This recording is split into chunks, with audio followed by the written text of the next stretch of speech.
Hi everybody, this is Cheryl and welcome to Tipsy Tuesday. Okay, so I had said in a previous video that my viewers edition would be December 31st and that would end this season, this year, and then we'd start fresh in the new year. However, if I felt like that we was going to get too many tips, I would have an additional viewers edition. That's this one. Y'all are doing your job, and I greatly appreciate that very, very much. Now, this video is going to cover episodes 23 through 26. That is the last viewers edition, zipper bags part 2, Thanksgiving, and then the one with the paper plates and straws. Okay, so in the last viewers edition, and yes, I have notes. In the last viewers edition, the Texas outlaw Michael Santz, and I hope I said that right. If I did not say it right, I truly, truly apologize. He left 2 tips. One of them was to fill half-gallon milk jugs with water and freeze them, and then you can put those jugs down in your cooler to keep your keep your food, fresh in your cooler. And along with that, you can also use 2-liter soda bottles or the smaller soda bottles, small water bottles, or even juice bottles. Now, in addition to that, everybody should be keeping 1-gallon milk jugs of water in their freezer and keep them frozen in case your power goes out, because you can take those gallon milk jugs and put them in your refrigerator to help keep them cool, or even leave them in your freezer to help keep your freezer cold until your power comes back on.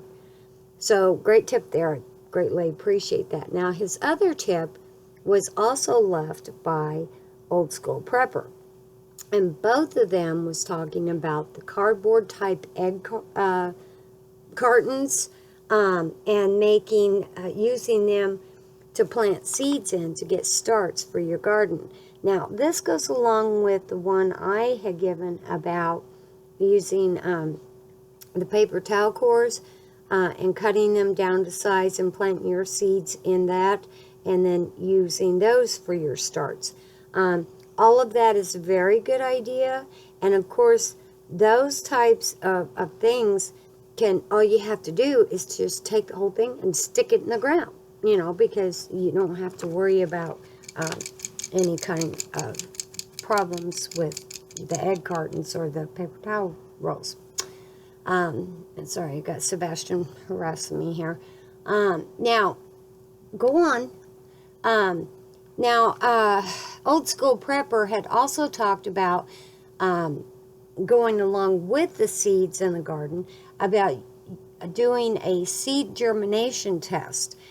And basically, what you do is you put 10 seeds on a damp paper towel and putting it inside a zipper bag and closing it almost closed. And then you check them on day 7, day 10, and day 15 to get the percentage of the plants that will be germinated. So that is a very good tip for those that save their own seeds for their next garden. It also is a very good tip for preppers that store seeds. You can check your seeds every so often and make sure that they're still going to germinate. So that's a very, very good tip on that one. Now, she also talked about the cell phone, iPad, and the Kindle being put in zipper bags to protect them. And we had talked about that, putting them in there for when you're in the storms, or if you're on the river or the beach or anything like that. But she talked about it in the sense of keeping them clean from the sand and water. But it's also very good if you're in a dusty area, because you don't want your stuff to have get sand or dust in them. So that would be a very good thing, to keep your phone, your iPad, or your Kindle clean. Now, the next one she talked about, and I hope I pronounce this right, sous vide. Now, y'all are going to know what I mean, what that means when I say, do you remember the boil on the bag rice, where you just put the bag of rice in the water and cooked it? Well, that's what this method is. This is a method of cooking that's used by, in homes. It's also used by top chefs. They just put their food in a bag and they seal it up, and then they cook it. They drop it in the water and cook it. Okay, so an idea that she suggested along the same lines is if you're out camping or hiking, you can make scrambled eggs like this. Now you just put all your ingredients out on the table, your eggs, your tomatoes, your green peppers, your onions, your cheese, whatever it is you put in scrambled eggs. Okay, you put it all out. Everybody can make their own when they're ready to make it. You just put all your ingredients, your eggs and your whatever you want to add to it, into the zipper bag, mix it up real good, and then you just seal it up and drop it in boiling water. Cooks the egg, and if you're out camping, you can eat it straight out of the bag, so you don't have to worry about dishes or anything like that. Makes it very handy. Now, one thing is if your pan is very, very hot, don't touch your bag to the pan because it might melt a hole in it. You don't want that to happen. So be really careful on that. Now, Wee Wee from Wee Wee's World talked about turning a gallon milk jug into a lit up pumpkin or a jack-o'-lantern. Now, this is a really cool craft idea that we're going to try next year. Basically, you take a milk jug and you cut an opening in the milk jug that's big enough that you can put a pint-sized jar inside the jug. Now, you want to make sure that the handle and the lid part of it stays intact, okay? And you fill your pint jar a third to half full with rocks, and you put a battery-operated tea light in the jar. Okay, and then you put that inside the milk jug. Now, you can decorate your milk jug up to look like a pumpkin or even a jack-o'-lantern. And then you turn it on, you're done. You know, it's a really cool idea. We're gonna give that a try next year. That sounds really fun. Now, Free Spirit Press talked about a trap that you could catch mice in using a paper towel roll. Now, basically, the general idea of this is you have a hamster cage and you rig up the door so it's like a sliding door that when the mouse goes into the cage, it will trigger that and it will cause the door to close. And what you do is you put a paper towel core up to the door and you put food, into it and into the cage so that the mouse is lured into the paper towel roll, goes into the cage, triggers the door closes, and you got your mouse. And then you can always transport it away from your home, and you don't have to worry about killing mice that way. Okay, so moving on to episode 24, Zipper Bags Part 2. Now, creative redundancy, I talked about the ponchos and different things that we had discussed in the video. But he said that you could also take those same bags that, once you don't need them anymore, or you can use any bags, but you take them and you cut them into strips and you braid them, and you can use that for cord, or you can twist them. I've seen other videos that shows where you can do that kind of stuff and make cord in a case of emergency. Old School Prepper talked about stuffing leaves into trash bags to make a mattress for when you're camping. That was a really good idea too. Now, moving on to episode 25, Thanksgiving. I had actually forgot to include in that episode of the volunteer work that we had done, and I had pinned a comment in the comments section about when I worked at the Evansville Christian Life Center, and the involvement that we had with that that place. It was a place that helped the homeless and those in poverty.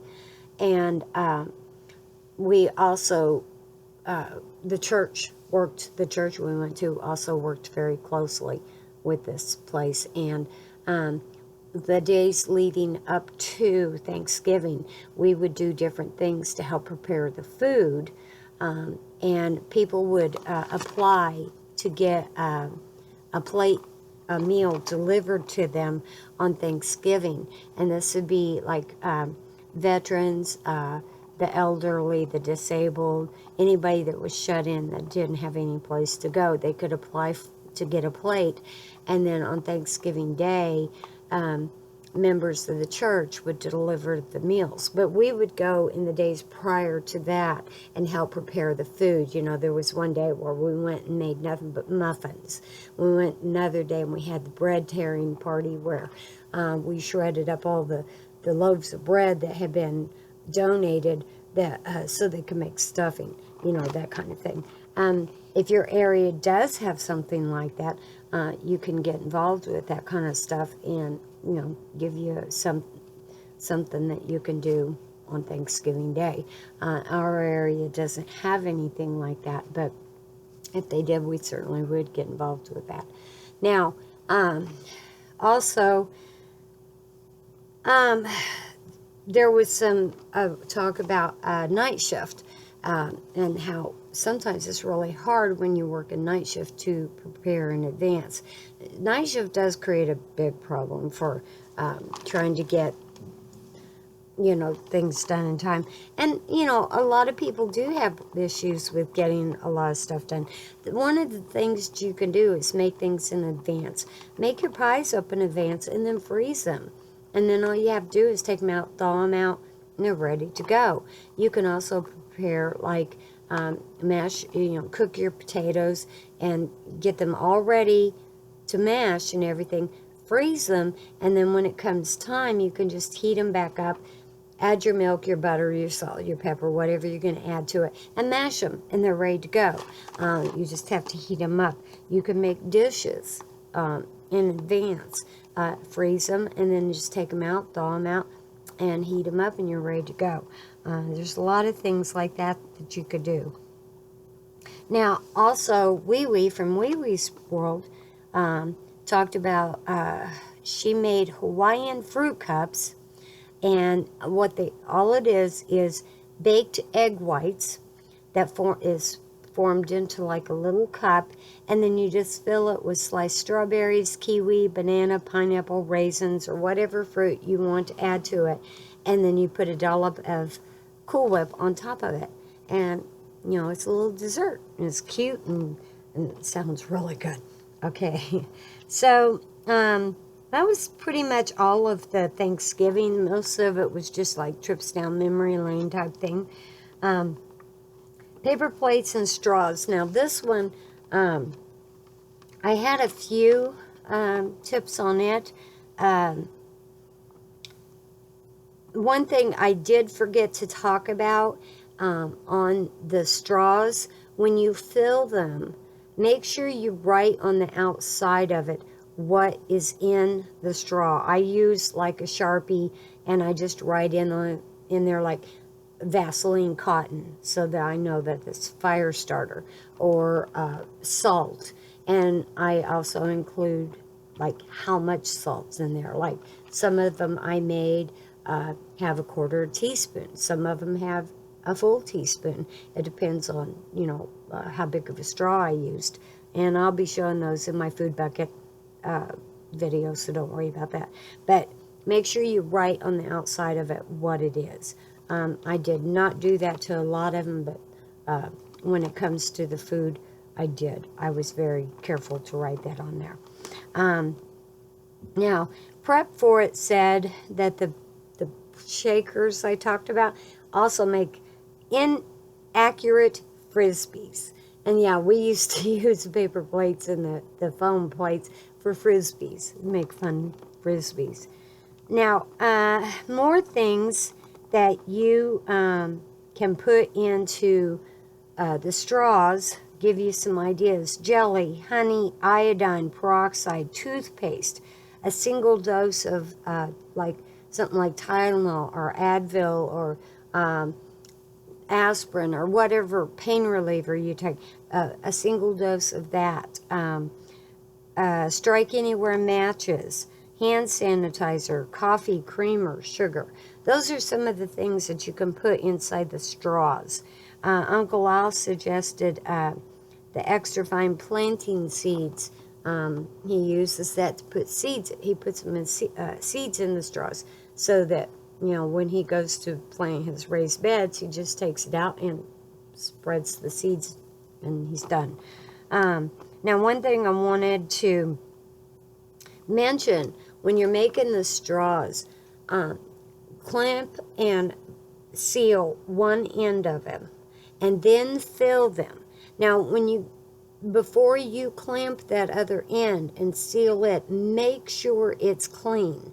And make sure that when you clamp it, that nothing's going to squeeze up out of it or puff up out of it, because you don't want that to get trapped in your seal. Because if it gets trapped in your seal, it could cause a leak. Okay, so make sure that you clean that other end after you filled it, cleaned it, and put that in, then seal it up. And I didn't stress that enough in the video, so, okay. Now, Reverend Christine also said, you can make funny hats out of paper plates. You can. We've done that before, too. Creative Redundancy said, attach a stick to a paper plate for a fan to use to fan a campfire while you're trying to build the fire, you know, and instead of blowing on it, you can use a fan to fan it. It also works if it's hot outside. You can also stick a plate in the hat, inside your hat for extra warmth, or you can put it up under your hat and it hang down, you know, behind you to protect you from the sun. You can also make insoles for your shoes from the foam plates. And you can fold the paper plate into an origami cup, you know, to drink out of. And then also you can make buttons out of straws and just, you know, clip them off and press them with an iron and then poke holes in them and form a button. And I think that was it. That was all we had. But a lot of good tips there. I am going to be able to end this under 20 minutes. It is late. I'm sorry about that, but you all have a good day, and I will see you later. Bye.